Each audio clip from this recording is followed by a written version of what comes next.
There's something you said about like this string. Yes, what was it? I think people should throw away the G strings. Rachi. And they dress properly, the niggas. Rachi. Let them dress properly, the niggas. Because kankubulire. Your G string obanga atayambadde. Because you see, because you ekiri ku mabina olunyafa baluyita batya olunyafa baluyita batya mu luzungu obavale simanyi bulungi the valley between your buttocks, you know. You have to cover it very well, so dress well, okay, so that you know our culture doesn't allow those stupid things you are doing.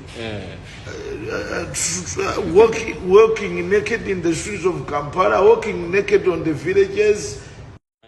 Tewali wache mugenda kutulaga munyafa zammwe kye tutalabangako. Anti olunyafa si between the two buttocks. The valley, I think it is the valley of buttocks.